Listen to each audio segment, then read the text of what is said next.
আসসালামু আলাইকুম। আজকে আপনাদের কাছে রফিকুল ইসলাম বিন সাঈদ হুজুরের একটি লেকচার আপনাদের শোনাবো। খুবই গুরুত্বপূর্ণ আলোচনা করেছেন উনি। আমারও তো খুব ভালো লেগেছে, আপনাদেরও ভালো লাগবে। শুনুন, না টেনে শেষ পর্যন্ত শুনবেন, খুবই ভালো লাগবে। চলো। চারদিকে কোনো আজানের শব্দ কানে আসে নাই, এটা শব্দের অর্থ এখনো উক্ত হয় নাই, তাই না? এখানে পেঁয়াজ আছে। আমার এলাকায় গেলে আপনি দেখবেন ফজরের আজানের আশায় যদি আপনি পড়ে থাকেন যে আজানটা পড়ুক তারপর আমি জামাতে নামাজ পড়বো, তাহলে একবার ইমামের নামাজ পড়ার পর যদি মনে হয় যে আমার ওযু ছিল না, আমি মানুষ, আমার ভুল হয়েছে, আমি সেম মুসল্লিদেরকে নিয়ে আমি আরেকবার পড়বো, তাহলে বেলা উঠে যাবে। আর আমার এলাকায় গিয়ে কেউ যদি মনে করে আমি সোমবার বৃহস্পতিবারে রোজা রাখবো আর ঘড়ির অ্যালার্ম দেব না, কয়টায় টাইম শুরু হয় জানি না, আমি ফজরের আজানের অপেক্ষায় থাকবো, যখন আজান দেবে ততক্ষণ পর্যন্ত খাবো, তাহলে সেই লোকের আর জীবনে রোজাই হবে না। কারণ ওরা আজান দেয় ওই টাইমে যে সময় নামাজের প্রায় শেষোক্ত চলে আসছে। তাই আপনাকে বলি ভাই, হুজুররা হুজুরদের দায়িত্ব পালন করে না, সেজন্য কি আপনি বাইসে গেছেন? আপনার কি আল্লাহ মেধা দেয় নাই? একটা লোক কালকে আফসোস করে লেখছে, হায় রে, আমি মাসের 13, 14, 15 সিয়াম পালন করি, আমার মোবাইলটা নষ্ট হয়ে গেছে, আমি বসে আছি ইফতার করব, ইফতার করার পর আমি ইফতার যখন আমি মুখে দিছি তখন আমার আরেকজন আসছে, আমি তার ঘড়িটা নিয়ে দেখি 8 মিনিট পরে এই বেদাতি মসজিদ থেকে আজান দিয়েছে। 8 মিনিট, আমি একটা রোজাদার, আমি 8টা মিনিট পরে আমি ইফতার করলাম। অথচ নবী বলেছেন, খবরদার, দেরি করে ইফতার করা কিন্তু কিয়ামতের আলামত। লা ইয়াসালুন নাসু বিখাইর মা আজ্জালুল ফিতর, আমার উম্মত কল্যাণ হারিয়ে ফেলবে, তারপর কোনো বরকত থাকবে না যদি তারা ইচ্ছা করে দেরি করে ইফতার করে। আপনি কোন জায়গা যাবেন? এভাবে যদি আমি বলতে থাকি সিরিয়ালে, আমার নবীর হাদিস আজকে নিরাপদ না, আমার আল্লাহর কোরআনটা আজকে নিরাপদ না, একটা ব্রাহ্মণের কাছে না, আমার মতো একটা টুপিদারিয়াল একটা হুজুরের কাছে। কি ভাই, মিথ্যা বলছি? অথচ আমাদের দায়িত্ব পালন করা উচিত ছিল। আল্লাহ যেন আমাদের কোরআন এবং সহিহ হাদিস মোতাবেক চলার তৌফিক দেন, আল্লাহুম্মা আমিন। আমরাও আমাদেরকে প্রস্তুতি নিয়ে আসি আপনাদের সামনে একেবারে খাঁটি মাতৃভাষায় 2টা কোরআন হাদিসের কথা যাতে বলতে পারি, আল্লাহুম্মা আমিন। আচ্ছা, এখন আপনাদেরকে দুনিয়ার পরিবারের ব্যাপারে আমি প্রথমে ওয়াদা করেছিলাম যে খুতবার একটা অংশ রাখবো। বলেন তো, কি ভুলে গেছেন নাকি? না কি? হ্যাঁ হ্যাঁ হ্যাঁ, মনে আছে। বলেন তো কি বলছিলাম, আপনারা পিছন থেকে বলেন, পরে আসছেন, এই তো ফল। আদর্শ পরিবারের ব্যাপারে 2টা কথা। বিয়ে শাদী হয় না এলাকায়? না হয় না নাকি? বিয়ে শাদী একটা গুরুত্বপূর্ণ ইবাদত। ইবাদত কিনা? যে ব্যক্তি করবে, কাউকে করা বিয়ে ফরজ, কারো হারাম, কারো বাধ্যবাধকতা আছে, বিভিন্ন ব্যাপার জিহাদের মতো। কিন্তু বিবাহর অনুষ্ঠানটা একটা ইবাদত কিনা আমি যদি প্রমাণ করতে পারি এই খুতবায়, আমাদের দেশের মানুষ 99% মানুষ মনে করে বিবাহটা একটা অনুষ্ঠান, বিবাহটা একটা ফেস্টিভ্যাল, বিবাহটা একটা অনুষ্ঠান। তারা বিবাহকে ইবাদত মনে করে না। ইবাদত যদি মনে করতো তাহলে কি গান বাজনা বাজবে ভাই? ইবাদত যদি মনে করতো তাহলে কি গায়ে হলুদের খিটকিলি থাকে? সত্যি যদি তারা ইবাদত মনে করতো তাহলে ছেলে মেয়ে অবাধ মেলামেশার সুযোগ কি থাকতো? এটাকে যদি তারা মনে করতো যে আমি একটা ইবাদতে আসছি, তাহলে কি মেয়ের কাছে কি এই বেগানা পুরুষ ওই খাতা হাতে করে এই কাজী জুকার পাগল যায় কি ওই মহিলার দিক টাকা বলে, মারে তুমি কবুল কও, এটা বলতে পারে? এই ছেলে পক্ষের এই যুবক, এই দুষ্টু বন্ধুরা, দুষ্টি বললাম মানে নরম করে বললাম, এই দুষ্টু 5জন 7জন এই মেয়ের ঘরের ভিতরে ঢুকে গিয়ে ওই মেয়েকে বিয়ের আগে দেখতে পারে, এটার কোনো বিধান আছে? বিয়ের পরে দেখতে পারে নাকি বলেন? তাও তো ঠিক পাইছেন। তো অথচ যায় না, বিয়ের দিনে যায় ওই বাড়িতে হাউকাও লাগাই এনেছে। তো এইটা কি আদর্শ পরিবারের লক্ষণ? আপনি লাগিয়েছেন পেয়ারা গাছ, আর সারা জীবন যদি মোনাজাত করেন যে আল্লাহ নারকেল তুমি দাও না কেন, এটা হবে? হবে না। আপনাকে যা করেছেন তার ফল আপনাকে নিতে হবে। ইন্নাল্লাহা লা ইউগাইয়িরু মা বিকওমিন হাত্তা ইউগাইয়িরু মা বিআনফুসিহিম। আমি আল্লাহ সে জাতির কল্যাণ তো করবই না যে জাতি নিজেই তার কল্যাণ চায় না। দেখেন, এই আয়াতগুলো কোরআনেই আছে। আমার লজ্জা করে যে জীবনেও আপনারা একটু দেখলেন না ভালো করে, যে কত সুন্দর সরল বাংলাও যদি আমি পড়তাম, আমি বুঝতাম যে আমি কত বড় আমি আমানতের খেয়ানত করতেছি আমার আল্লাহর সাথে, কত বড় অকৃতজ্ঞ আমি আমার রবের ব্যাপারে। আপনি বাংলাটা একটু পড়লেন না খুলে, এটাই তো আমাদের দুঃখ লাগে। অনুবাদটা দেখলে কিছু বোঝা যায় না। কি সুন্দর কথা, আমি সে জাতির কল্যাণ করব না যে জাতি তার নিজের কল্যাণ চায় না। বনি ইসরায়েল নাকি তার কল্যাণ চাইছিল? কত বড় খারাপ! পাথরের ভিতর থেকে পানি দিল তাও আলহামদুলিল্লাহ কয় না, কত বড় খারাপ। তারপরে 9 মাসের একেবারে গাভী, একেবারে পেটওয়ালা উট বাড়ি করে দিয়েছে আল্লাহ, আবার ওদের সামনে ডেলিভারি হইল, তাও মানে না, এত বড় খারাপ। আবার কি করছে, সমুদ্রের মাঝখান দিয়ে রাস্তা বার করে দিয়েছে, তাও মানে না। আল্লাহ বলল যে ঠিক আছে যুদ্ধ করে আসো, এত কিছু তোমাদের নিয়ামত দিলাম, কয় তুমি আর তোমার আল্লাহ করো, আমরা দূর থেকে দেখতেছি, আমরা দূরে থেকে আসি। তো মানে একটা লোক মৌমাছি পারার জন্য গাছে উঠবে, আর আপনি ওই লোক বলতেছে যে তোরা একটু আয়, তোরা কই কেউ কোথায় আসিস, ওঠে, কয় যে না তুই উপরে আসিস, সমস্যা কি, আমরা নিচে আসি। তো নিচে আসি কি করবে, তাই কামড়াবে তো উপরে, ও নিচে থাকে কি করবে? এই হলো পরিস্থিতি, এই বনি ইসরায়েলের মতো হয়ে গেছে আমাদের। আমরা মাঝে মধ্যে জুমায় আসি, ঈদের নামাজে আসি, মরা মানুষের জানাজায় যাই, গিয়ে বলতেছি আল্লাহ হাজিরা দিতে আসছি, আমি এখনো যাইনি, আমি আসি। তো এটা হলে এর নাম হাজিরা? আল্লাহকে সেজদা দিতে হবে। তাকওয়া মানেই হলো আল্লাহর সব কথা মেনে নেওয়া, আদেশ হোক নিষেধ হোক। নিষেধ হলে কি আমরা মানতে চাই? নিষেধের কথাগুলো মানতে আমাদের কষ্ট হয়, কিন্তু আদেশটা কিন্তু আমরা মোটামুটি মানতে পারি, আদেশটা মানতে পারি না। আপনাদের উদ্দেশ্যে আমাদের একটাই কথা, কোরআনটা বাংলা অনুবাদ পড়বেন ইনশাল্লাহ, পড়বেন তো? আর পরিবারকে আদর্শ পরিবার করার জন্য আমি একটু দেখায় দেই, কোন লোকটা এইভাবে হাতটা তুলে আল্লাহকে কয়দিন বলছেন মোনাজাতে একা একা আল্লাহকে শেষ রাতে, আল্লাহ রব্বি হাবলি মিনাস সলিহিন, ও আল্লাহ সন্তান দিবে তুমি, দিছাও তুমি, নেক হিসাবে তুমি বানায় দাও, আল্লাহ বলছেন কোনোদিন? যদি না বলেন তো কিভাবে হবে? আল্লাহ তো কেবলই কোরআনে বলতেছে আল্লাহ যে আমি তো ওই জাতির কল্যাণ দেব না যে জাতির নিজেই চায় না। বোঝেন নাই কথা? এবার একটু তিতা কথা বলি। ছোটবেলায় গল্প শুনতাম যে বড় লোকদের কাছে গরিবরা জিম্মি থাকে, এখন উল্টে গেছে, গরিবদের কাছে বড় লোকরা জিম্মি। জানেন আপনারা? না বোঝেন না, না বুঝলি তো আবার বোঝেনও না। এখন কি পিঠের চাবুক মারার দিন আছে? জোর করি ক্ষেত খামারের ফসল নিয়ে আসি ঘরে তোলার দিন আছে? এখন গরিবের কাছে টাকাওয়ালারা ঠেকা।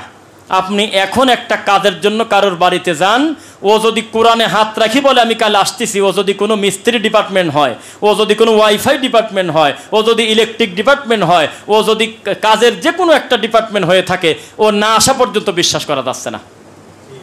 হতে পারে এরকম আরও 5 বাড়ি কথা দিয়েছে, ওই ঠেকা নাই, ও আপনার কাছে ঠেকা নাই, ওর কাছে আপনি ঠেকা।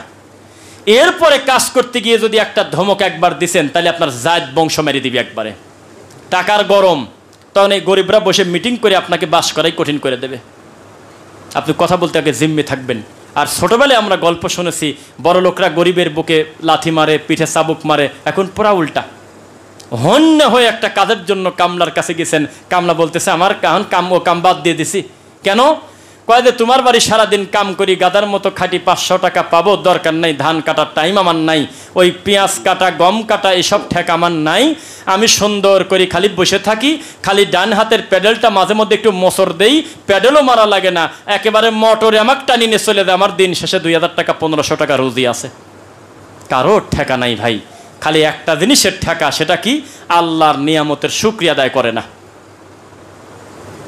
আমি নিজে একজনকে বললাম যে এই যে 10টা টাকা ভাড়ার জন্য এই লোকের সাথে এইরকম গালাগালি করলে, 7 নম্বর সেক্টর 3 নম্বর রোড, এই যে মরার কাহিনী করলে তুমি, এইভাবে বললাম তোমার বাপ, বললাম এইভাবে বলছি, তোমার বাপ যখন রিক্সা চালাইছে, তোমার বাপ যখন ভ্যান চালাইছে, 2টা 3টা লোক নিয়ে একটা উঁচু জায়গায় উঠতে তোমার বাপ পায়খানা করে ফেলছে, পায়ের ভ্যান তখন 2 জন লাগিয়ে পিছন থেকে ধাক্কা দিয়ে উঠানো লাগছে, আর এখন বসে আসো, ঘাটে খাবেন আঠে না, আল্লাহর নিয়ামত সহ্য হয় না, একটু চার্জে দিয়ে দিচ্ছ, রাত্রেবেলা দেখা লাগে না, ঝামেলা নাই, সকালবেলা 1000 টাকা 2000 টাকা রুজি করতেছো, চার্জ ফোরে না, প্যাডেল মারা লাগে না। আর তোমার বাপ আর আমার বাপ যখন ভ্যান চালাইছে, তখন তারা পারে নাই একটু উঁচু জায়গায় উঠতে, গায়ের দিকে তাকানো যেত না, ঝরঝর করে তারা ঝর্ণার মতো পানি ঝরেছে এবং লোকজন গিয়ে ধাক্কা দিয়েছে, সহ্য হচ্ছে না। এই লোকের সাথে 10 টাকা ভাড়ার জন্য এইভাবে ঝগড়া করলে কি অন্যায় করছিলাম নাকি বলে? তখন মাথাটা উঁচু করে আমার দিক তাকানোর কোনো সুযোগ পায় নাই। তো গরিব মানুষ হলেই সে আগে জান্নাতে যাবে, গরিব হলেই সে আল্লাহকে ভয় করবে, কে বলেছে? বেশিরভাগ গরিব তার অভাবের কারণে কাফের হয়। এই ব্যাপারে একদিন খুতবা দেব, আমার মনে হয় চোখ সরায় অন্য দিক নিতে পারবেন না। আল্লাহ নবী বলেছেন অভাবের কারণে মানুষ কাফের হয়। এই মসজিদে যারা সালাত আদায় করতে আসছেন অধিকাংশ সামর্থ্যবান লোক। আপনি খুঁজে দেখেন, এখন যেই লোকটা ভ্যান চালায় 50টা টাকার লোভে সে রাস্তা এখনো ঘুরতেছে। যেই লোকটা ধান কাটে ও কালকে ওর যদি কামে নেয় কি না নেয় এই ভয়তে এখনো ধানের খেতেই পড়ে আছে। কাকে কি বলতেছেন? ঢাকা শহরে মাগরিবের নামাজের সময় সবচেয়ে বেশি বেনামাজি কারা? এই গরিব লোক। আপনি কাকে কি বোঝাতে চাচ্ছেন? আল্লাহর ঘরে সিরিয়াল করেন, যদি বলেন যে বড় লোকরা দুর্নীতি করে, আরে বাবা নামাজের কথা বলতেছে, আপনি আর কথা বলেন কেন? যেই লোকটার নামাজ নাই, ফাউন্ডেশন নাই, তার কিছুই নাই, সে তো মুসলমানই না। নামাজ নাই সে তো মুসলমানই, আমি তো মুসলমানের কথা বলতেছি। এই লোক তো বাউন্ডারির ভিতরে আছে, এ তো বাউন্ডারির ভিতরে আছে, গুনাহ করে তবে বাউন্ডারির ভিতরে। আর তুমি কে? তুমি তো কাফের, তুমি তো কাফের। তোমাকে ধরলেই তুমি বলো ছেলেপেলের কষ্টের জন্য মেয়েকে ভার্সিটিতে পড়াই, সেজন্য আমি গাধার মতো কাঁদতেছি হুজুর, নামাজ পড়ার টাইম পাইনি। হলো এটা ভাষা? ঢাকা শহরে তন্ন তন্ন করে আপনি সিরিয়াল করে প্রতিটা লাইনে কাতার দিয়ে খোঁজেন, শতকরা 80 জনের উপরে আল্লাহ যাদের সচ্ছলতা দিয়েছে তারা আল্লাহকে সেজদা দিচ্ছে, আর গরিব মানুষ তার গরিবের কারণে কাফের হয়ে গেছে, রাস্তায় ঘুরতেছে। দেখেন, কারণ নাই, কিছুই নেই। একটা বিড়ি ধরাইছে, 4 জন লাগি ভাগ করে খাচ্ছে বসি, মা মারা এতিমের মতো ছবি দেখতেছে 4 দোকানে বসে। জুবান নামাজের আজান পড়ে গেছে, নামাজ পড়তে আসবে, আসে না। নীলা মার্কেট যান, কতগুলো রিক্সা এখনো দাঁড়া আছে, দেখেন গা। হরদি চলে যান, যা দেখেন গা, কতগুলো লোক এখনো সবজি নিয়ে বসে আছে, ভেজতেছে। পড়বে না নামাজ? রাগ করলেন মনে আপনারা? আমার হিসাব দিলে আপনি মনে করবেন যে আমার চাই গরিব আপনি আছেন নাকি। অথচ আমি বলতেছি, এই কথা স্বীকার করতেছি, আসলে মানুষকে অভাব তাকে কাফের বানায় ফেলে। মানে ভুলেই গেছে যে আমার আল্লাহ আমাকে দেখে, আমার কর্মকাণ্ড। তাহলে ফিরে আসবেন তো ইনশাল্লাহ? এই কথাটা বলার পর আমি অনেকের মুখের দিক তাকাইছি, দেখছি চরম আগ্রহ নিয়ে কথাটা শুনছেন। আল্লাহ আপনাদের ভালোবাসুন, আল্লাহুম্মা আমিন। আমরা অগুরুত্বপূর্ণ কথা আপনাকে বলবো না ভাই। এজন্য আমি যেই জায়গায় খুতবা দেই, আমি খুতবার শুরুতে বলে দিয়েছি যে আমি বলবো সেটা আগে না। আমি জানি আমাদের খুতবা রানিং থাক অবস্থা আপনারা কেউ কোনো কটু কথা বলেন না, চুপ করে শোনেন, আমরা জানি। তবে ছোট ছোট বাচ্চাদেরকে নিজের গ্যাপে গ্যাপে নিয়ে নেবেন কাছে, যাতে ওরা কথা কম বলে। এটা হয়। নবী সাল্লাল্লাহু আলাইহি সাল্লাম তার কণ্ঠের উপরে কণ্ঠ গেলে বলেন তো কি হয়? আনতাহামাতু আমালুকুম, কিসের গুনাহ? ওয়া আনতুম লা তাশউরুন, আমি এমনভাবে তোমাদের আমল বাতিল করে দেবো যে তোমরা আমলই করো নাই, আমি শেষ করে দেবো একবারে। এই জন্য আমাদের দেশের খুতবার দিকে তাকালে আমার আফসোস হয়, এখানে একটা বই থাকলে যাক সমস্যা নেই, এরকম করে খুতবার বইটা ধরে মাঝে মধ্যে পৃষ্ঠা এইভাবে উল্টায়, হা করে তাকায় থাকে, মুসল্লি কিছুই বোঝে না, সবাই মনে করে যে this is the moment for ঘুম পাড়ার একটা সুযোগ পাইছি, হুজুর আমাকে দেখে না, আমিও হুজুর দেখিনি। মাথার উপরে ফ্যান করতেছে, ঘুম পারে, আর হুজুর বলতেছে যে ওই কুল্লু বেদাতিন দলালা। আরে আমি হাসি আর কই দে তোর মুখে এটা মানায়? কয় কুল্লু বেদাতিন দলালা। আরে এটা কি ওর মুখে মানায়? একটু পরেই মানুষকে বলবেন আমাদের পরে সবাই যায় না, একটু বসবেন, মিলাদ আছে। কয় কুল্লু বেদাতিন দলালা, এটা কি ওর কাম? কুল্লু বেদাতিন দলালা মানে হলো তোর মিলাদকে দাফন দিয়ে দে, কোনো বেদাত করা যাবে না, কোনো নবী সাল্লাল্লাহু আলাইহি ওয়াসাল্লামের বিরোধিতা করা যাবে না, এটার মানে তাই না ভাই? এখন এই হুজুররা প্রত্যেক দিন খুতবায় বলে কুল্লু বেদাতিন দলালা, আর কয় নামাজের পরে বসবেন, চেয়ারম্যানের সওয়ালের মিলাদ আছে। তা কি বললো আর কি করলোটা কি? আমাদের প্রতিফলন নেই। খুতবা দিয়ে চলে যাব, একটা মুসল্লি বাড়িতে গিয়ে তার বউকে বলবে, জানো রফিক বিন সাইদ বলেছে আবু বকর রাদিয়াল্লাহু আনহু একদিন তার নিজের জিহ্বা ধরে বলছিল, এই একটা কাজ হলো নাকি, এমন একটা কথা মুখ দিয়ে বলে ফেললাম, তাহলে তারা আল্লাহকে কি পরিমাণ ভয় করত। এটা একটা ওয়াজ না ভাই? আরে এমন টান ধরে, গল্প ধরে, এ আগা মাথা কিছুই নেই, বাড়িতে যা বললো কি ওয়াজ করছে, কয় সেই ওয়াজ করছে, মন ভরে গেছে, কি কয়েছে কয় তা জানি না। তো এ কোন ধরনের কথা? এই জন্য আমি ব্যক্তিগতভাবে এটা পারবো কিনা, যদি এই কথাটুকু যদি ইউটিউবে চলে যায়, যাবে ফেসবুকে, আমার আরও কিছু ভাই সতর্ক হবে মনে হয়। আমি আপনাদের কথা দিচ্ছি, ইনশাল্লাহ আমি আমার এই মসজিদে, আমি যেই মসজিদের খতিব, এই পূর্বাচল আহলে হাদিস মসজিদ থেকে আমি ঘোষণা দিচ্ছি, আমি রফিক বিন সাইদ ইতিপূর্বে যা হয়ে গেছে মানুষ হিসেবে ওয়াজ নসিহতে গিয়ে সময় টমাই টাইম অনেক কিছু এলোমেলো হয়ে গেছে, আমি আপনাদেরকে কথা দিচ্ছি ইনশাল্লাহ আমি কমার্শিয়াল হুজুর হব না, আমি ব্যক্তিত্ব ঠিক রেখে এমনভাবে বক্তব্য দেব, আমাকে যদি বলে 9টায় দেব, ওর বাপও যদি মরে যায় কব যে আমার 9টায় তোলো, আমি জানাজা না গেলে কোনো অসুবিধা নাই, টাইম জানাজা ফরজে কিফায়া ফরজে আইন না, আমি বলবো তারপরে জানাজার টাইম হবে, নইলে তোমরা জানাজা দিবে, তবে মূল কথাটা আমাকে ওই টাইমে দিতে হবে। সার্কাসের জোকার বানায় রাখে আমাদেরকে, 9টার কথা বলে রাত 11:30 পর্যন্ত আর মানুষকে বলে এই তো চলে আসে, এই তো চলে আসে, দাঁড়াও। তারপরে ওই কাঁদা হুজুরের নিয়ে আসে, কানে হাত দিয়ে খালি কাঁদে আর টাকা তোলে আর খালি কয় এই তো রফিক বিন সাইদ আসলো, এই তো দাঁড়াও দাঁড়াও আসতেছে। এই জোকারি করতে দেব না। আমি বলে দিয়েছি আমাকে মাহফিলের পরে 5 টাকার একটা কয়েন দিবেন, আমি 6 টাকাও চাবো না, কিন্তু টাইম যেটা দিবেন সেই টাইম যদি রদ বদল হয় আপনাকে এমন বেইজ্জত করবো, আমি ল্যাংটা করে ছাড়বো। জালসা নিয়ে শয়তানি করতে দেবো না, ঈদগাহ নিয়ে মজা করতে দেবো না, মাহফিল নিয়ে মজা করতে দেবো না, কবরস্থানে গিয়ে ঠাট্টা করতে দেবো না। যত টাইমের কাজ আছে নামাজ সংক্রান্ত, দিন সংক্রান্ত, ইসলাম সংক্রান্ত, সেখানে আমি ঠাট্টা করতে দেবো না। আমাদের মাহফিলগুলো কি হয়েছে জানেন? কয় যে খরচ কত রে, কয় যে 3 লাখ, উঠলো কত 2,90,000, তাহলে তো মাথায় বাড়ি, মানে লস গেল, লস গেছে বলে, এটা বলে লসের জায়গা। অথচ এই কথা বলে না যে আমি তো মরা মানুষের উন্নতির জন্য জালসা দেইনি, আমি জীবিত মানুষের ইমানের উন্নতির জন্য জালসা দিছি। আগেই তো লিখে দিয়েছে যে দুহাস্তে দান করুন, মরহুমের মাগফিরাতের কামনায় দলে দলে যোগদান করুন, রুহানি সোয়াবের ভাগী হন। কি এটা বলেন না নাকি? রুহানি সোয়াবের ভাগী হন। তো রুহানি নীতি এসে খালি বসে থাকে, কাঁদে আর টাকা দান করে। এখন ওরাও টাকা দান করা বন্ধ করে না, হুজুরও কানে হাত দিয়ে খালি কাঁদেই যায়, আর প্রধান বক্তা জোকারের মতো বসেই থাকে। 11টার সময় নিয়ে এসে তুলে দেয়, যত বড় দামি কথাই বলুক পিছন থেকে মুসল্লি উঠে চলে যায়। কি আমি কি মিথ্যা বললাম? আমি প্রতিবাদ জানাই, ধিক জানাই, যারা এই সমস্ত কিছু সাপোর্ট করে তাদেরকে আমি ধিক জানাই। ডাইরেক্ট বলে দিয়েছে, আমার বাপও যদি ফোন দেয় মাহফিলের বিষয়ে বা কোনো প্রোগ্রামের বিষয়ে, আগে মুখ দিয়ে তার উচ্চারণ করতে হবে টাইম টু টাইম, কোনো কথা নেই। এই টাইমের ভিতরে বক্তা যদি একটা শব্দ বলতে দেয়, মাঝখানে অর্ধেক বলা লাগে বলে চলে যাবে। আবার কিছু কিছু বেয়াক্কেলে হুজুর আছে, কয় যে ভাইজান চলে আসছেন, ভাইকে বসে রেখে কথা বলা তো বেয়াদবি, তো সারি দে, বেয়াদবি তো সারি দে, তুই চালি কি তোর মোট এলেমকে আমার সামনে দিতে পারবি? এটা কি সম্ভব একটা আলেমের? কয় যে ভাইয়ের সামনে কথা বলা বেয়াদবি, যেহেতু প্রধান বক্তা চলে এসেছে, আমি ভাইয়ের অনুমতি দিলে আমি এই কথাটা একটু শেষ করতে চাচ্ছি, তা আমি হন কি মার বই ধরে? তখন বাধ্য হয়ে বলা লাগে, আচ্ছা বলেন আর কি করবেন। তখন এই পাগল আরো আধা ঘন্টা কানে হাত দিয়ে কাঁদে। আমি লজ্জায় মরি যে মুসলমান টাইমের গুরুত্ব শিখবে কবে? জানাজার টাইম জহর পর 2টা পর্যন্ত সেই গরমের দিন তারা আছে রাস্তায়। কি আমি মিথ্যা বলছি? আমি অসঙ্গতি নিয়ে কথা বলি। আমি রফিক বিন সাইদ, আমি ওই উপরে আর মাটির নিচে কি আছে শুধু এইটা বলবো, আর যা ঘটে যাচ্ছে সেটা বলবো না। ওই ধরনের খুতবা আমি দেব না। আল্লাহ তুমি আমাদের মুসল্লিদেরকে কবুল করো আল্লাহ। আমরা আজকে যারা খুতবাতে এসেছি তারা আমরা একটু নিয়ত করি আদর্শ পরিবার গঠনের জন্য আমরা আমাদের সন্তানকে সুশিক্ষা দেব, বলেন ইনশাআল্লাহ। আপনাকে একটু লোভ বলবো না, শব্দটাকে কি বলবো জানি না, উৎসাহ দেই। উৎসাহ কি জানেন? একদিন জান্নাতীরা একজনকে ডেকে বলবে, এই তুই তো কষ্টে ছিলি, এখানে কি করিস? এই তুমি তো এখানকার না, তুমি এখানে কি করো? তো কয় যে আমিও তো জানি, আমি তো খুব একটা ভালো কাজ করে আসি নাই, আমিও তো জানি যে আমি যা করছি তাতে এখানে থাকার কথা না, তবে একটা কারণে হয়েছে এই কাজ। কেন? কয় নিচে আমার ছেলে ভালো কাজ করতেছে, তাই আল্লাহ আমাকে উপরে তুলে দিচ্ছে। সুবহানাল্লাহ। আর কি কিছু বলার দরকার আছে? কাজ চলবে নিচে, ফজিলত হবে উপরে, আর কি বলেন আবার?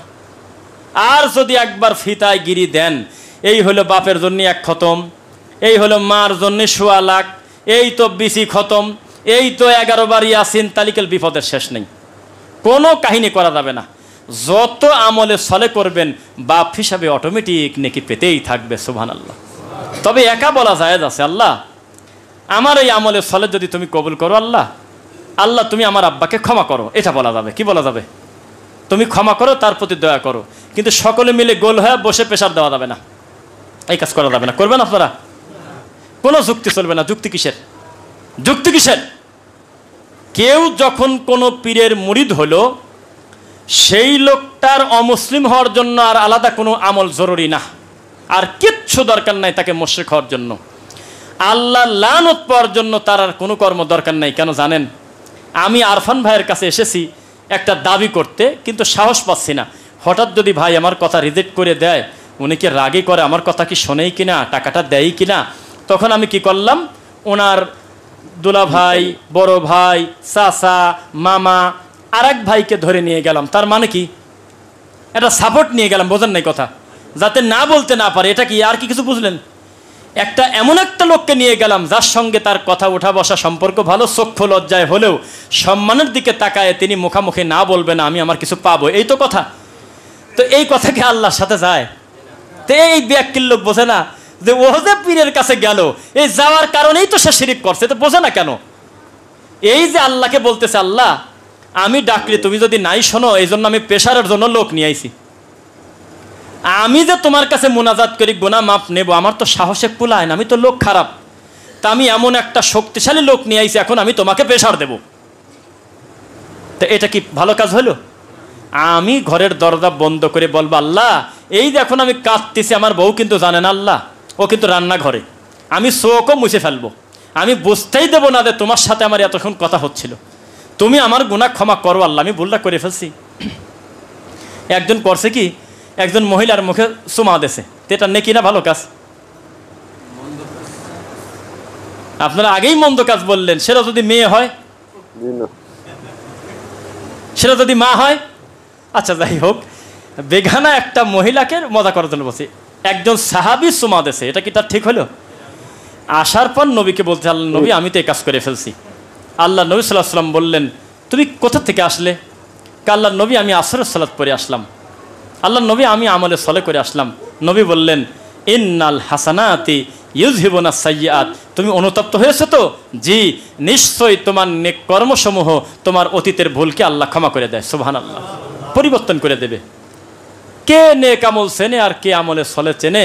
পাপ বেশি হয়ে গেছে, মাজারে চলে গেছে, যা কয় এত ডাকি শোনে না, এটা গরু দিয়ে আসি মাজারে, তা বিপদ আরো বাড়লো না। মনে রাখবেন, ওই যে আল্লাহ মাফ করুক, ডক্টর খন্দকার আব্দুল্লাহ জাহাঙ্গীর রাহিমাহুল্লাহর কথা মনে পড়ে যায়। আহারে, উনি একজন প্রশ্ন করছে যে পীরের মুরিদ হওয়া বাধ্যতা কিনা? তো কয় পীরের মুরিদ হওয়া যদি বাধ্যতা হয় তাহলে তো আমারই লাভ, কারণ আমার শ্বশুর পীর, তার জাত বংশ মোটি পীর, আমারও খেলাফতি দিয়ে গেছে মরার আগে, তাহলে হিসাবে আমিও তো একটা % পাই। কয় যে আর কার কি হবে তা জানি না, তবে আমি খুব ভয় পাই, আমি এই দায়িত্ব নেব না, আমি কোনোদিন কারণ মুরিদ করি না, আমি আতঙ্কে আছি, আমার সাথে আল্লাহ কি ব্যবহার করে। কই পাবেন আপনি এই মানুষগণ, কই পাবেন এই লোক? একটা ওয়ার্ডের দায়িত্ব দিয়ে দিয়েছেন, ছেঁচড়ামি করে মান সম্মান আপনার নষ্ট করে দিয়েছে। আর একটা লোককে খেলাফতি দিয়ে দিয়েছে, কুষ্টিয়া বিশ্ববিদ্যালয়ের এত বড় একটা জায়গার দায়িত্বশীল, সারা বাংলাদেশ শুধু না, পৃথিবীর বাংলা ভাষাভাষী মানুষের হাতে গোনা কয়েকজন একজনের বিদ্বান, জীবনে কাউকে বলে নাই আসো মার বুকে আসো, আমি তোমাকে মুরিদ করে নেব, বলছে কোনোদিন? আপনারা এটা শিক্ষা নেন না, শিক্ষা নিতে হবে। কোরআনে অসংখ্যবার বলা, কলিলাম মা ইউমিনুন কলিলাম মা ইয়াতাফাক্কারুন কলিলাম মা তাশকুরুন কলিলাম মা তুমিনুন। একভাবে লেখা, অল্প সংখ্যক লোক শুকর করে, অল্প সংখ্যক লোক ফিকির করে, অল্প সংখ্যক লোক গবেষণা করে, অল্প সংখ্যক লোক আমি আল্লাহকে মানে, অল্প সংখ্যক লোক ঈমান আনে, অধিকাংশ আনে না। অধিকাংশ কি আনে? আনে না। কাকে কি বলবেন? চলে গেলাম টঙ্গী প্রেসে, হ্যাঁ টঙ্গী প্রেসে চলে গেলাম, আনারকলি রোড, সেখানে গিয়ে একটা লোক এমন সম্মান দিল, মনে হচ্ছে যে ফুঁদি চাতালে তুলে দিয়েছে। আমরাও খুশি হলাম, মেহমানদারি করলো, পানি খালাম, চা খালাম। তখন তার কলেজে তার মেয়েটা আছে, সেই মেয়েটার হলো গলায় তাবিজ আছে। আমরা 3 জন মানুষ মিলে হাদিস বলে তার গলা থেকে তাবিজ খুলতে পারলাম না। এই তো ইমানের পাওয়ার। ইমানের পাওয়ারটা কি দেখেন, কয় মেয়ে খালি শুকিয়ে যায়, মেয়ে খায় না, মেয়ে খালি শুকিয়ে যায়। তা আমরা কলাম যে শুকানির ওষুধ তো গলায় আছেই। আল্লাহ নবীর কাছে একজন এসে বললো যে আল্লাহ নবী বলতেছে, মান হাজা আল্লাহ, এটা কেন ঝুলাইছা, ওইটা কি? আল্লাহ নবী, এইটা হলো না নিলে আমার চোখের মধ্যে চুলকায়, তাই একটু গলায় নিছি। তাবিজ না, একটা জিনিস লটকায়ছে, বাকল হতে পারে, সুতা হতে পারে, কোন একটা কিছু। একজন কবিরাজ দেশে। তো নবী সাল্লাল্লাহু আলাইহি ওয়াসাল্লাম বললেন যে তুমি খুলে ফেলো। শুনতেছেন আমার কথা? খুলে ফেলো। তো আর কি কোনো কথা বলার জায়গা আছে ভাই? খুলে ফেলছে। পরে চুলকানি শুরু হয়েছে। আল্লাহ নবীর কাছে এসে বলছে, আল্লাহ নবী আপনার কথা মতো আমি তো খুলে ফেলছি তাবিজটা, কিন্তু আমার চোখের মধ্যে চুলকায়। তা আল্লাহ নবী বলল, ইবলিস ওই সময় চুলকায়, দিল্লি চুলকায় না। ইবলিস নিজে হাত ভরিয়ে দিয়ে চুলকায়, কি করবো? সকাল সন্ধ্যা জিকির করো, তাসবিহ পড়ো, ঠিক হয়ে যাবে নি। আজও ঠিক, কালও ঠিক। কত নিমক হারাম জাতি আমরা, কোরআন থেকে দূরে, হাদিস থেকে দূরে, সকাল সন্ধ্যা জিকির নাই। আজকের জুমার দিনে যদি বলি, একটা লোক হাত তুলে বলেন আজকের এই জুমার দিন আমার নবীর প্রতি 10 বার দরুদ পড়ছেন, 5 জনের বেশি হাত উঠবে না। তো এটা কি লজ্জা না ভাই? এই জন্য আল্লাহকে ভয় করতে হবে। কাকে ভয় করতে হবে? যেখানে যা দরকার সেখানে তাই করবেন। টয়লেটে যাওয়ার সময় আপনি সূরা ফাতিহা পড়ে গেলে নেকির পরিবর্তে পাপ হবে, ওটা সে জায়গা না, সূরা ফাতিহার দোষ না, আপনার পড়া অজাগার দোষ। সহবাসের পূর্বে যদি গোটা সূরা আর রহমান শেষ করে দেন তবু আপনার পাপ হবে, ঠাট্টার কারণে জাহান্নামে যেতে হবে। এখানে অন্য একটা জিনিস পড়ার ছিল, আপনি এখানে সূরা রহমান ঢোকালেন কি কারণে? যেখানকার যা তাই করতে হবে, যে জিনিসের যা তাই করতে হবে। তো সুতরাং জুমার দিনে দরুদ পড়বেন বেশি বেশি, সন্তানকে সুশিক্ষা দিবেন, আদর্শ পরিবার, আদর্শ বিবাহ, এই বিষয়গুলো নেটে সার্চ দিয়ে ভালো কথাগুলো আলেমদের থেকে শুনবেন। আল্লাহ তৌফিক দিন, আল্লাহুম্মা আমিন। দর্শক বন্ধু, রফিক বিন সাইদের লেকচার কেমন লাগলো আপনারা কমেন্টে জানাবেন। আর কি ধরনের লেকচার পছন্দ করবেন সেটা কমেন্টে লিখবেন, ইনশাআল্লাহ চেষ্টা করব আপনাদেরকে শোনানোর।